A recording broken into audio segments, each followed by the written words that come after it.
Hi, everybody. Welcome back to another week of 3 Good Minutes. Ryan is still laughing. I don't know why this is funny. People really liked my introduction last week. They felt very strongly about it. Would you like to do it again? No, let's be mysterious. Mysterious? Yeah. Okay. I'm going to try my best. She's still Jen. This is Ryan. We are still here at Newmark with our team, Office Created. This week is obviously a big week. We're going to let you guys in on a little secret. We filmed these a couple days in advance. So it's Thursday today, but we actually don't know what's happening yet because it's Tuesday afternoon.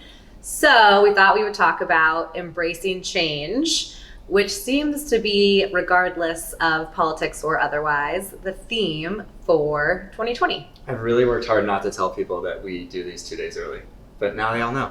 Sorry. Great. So that's a change too. So we're just being comfortable being uncomfortable. Your favorite thing to do. In the whole world. Yep. Welcome back to 3 Good Minutes, guys.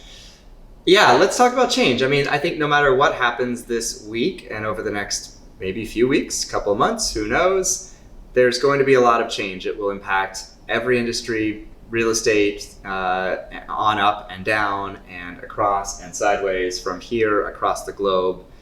It will be contentious no matter what, and there's a lot of things that will change, not only with our president, but also lots of propositions, certainly in the state of California and across the country, Senate seats, Congress seats, everything's changing. And so if there's one thing we've learned in 2020, it is definitely to embrace change.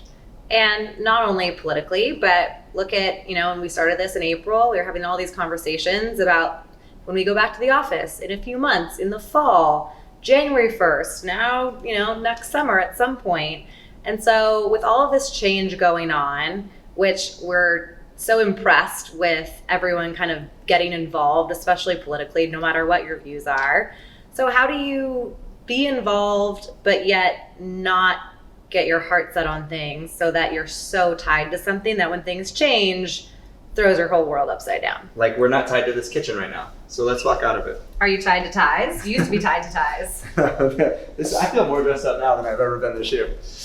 So if we are focusing on change, I think one of the greatest things that will come out of this, no matter what, is going to be the innovation, right? Because we've talked about that quite a bit. And so the opportunity to innovate and create and be your own change and embrace that and help others change and find their best company or best self is something that we've actually really done a great job of working on this year. I think we have, and I think to put a bow on it also, just knowing that other people might change more slowly or in a different way than you would like. So we had a conversation with a client this morning about just being respectful of how his employees feel about these multiple changes around coming back to the office and when that's going to happen and how that's going to happen.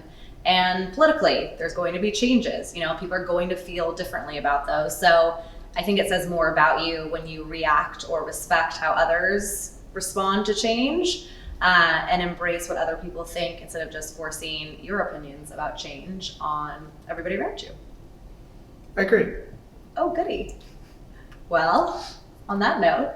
Is it my turn? Lots of change, one good thing. So I thought about this earlier today when I was on a run, and I have 3 ideas actually for one good thing. It's one good thing though, 3 good minutes. I know, but I had 3 ideas for one good thing.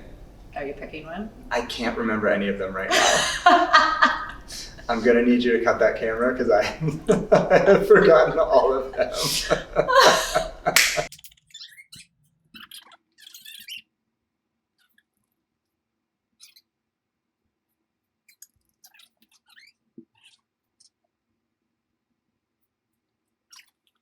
So this morning I was actually running and I was thinking about my one good thing and I came up with 3.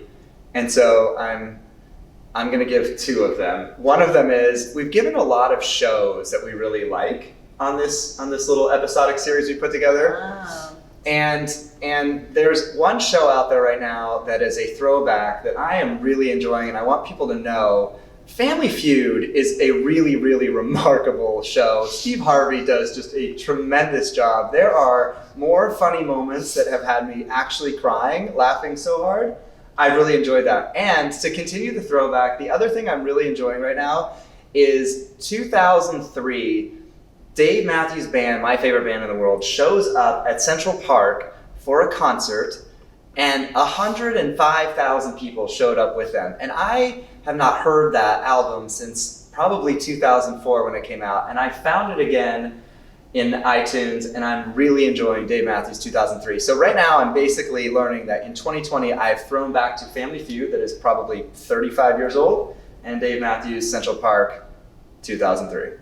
Which makes sense, because when there's a lot of change, you just want things that are nostalgic. And no, we didn't rehearse that. I'm Jen. This is Still Ryan. Talk to you next week. Bye.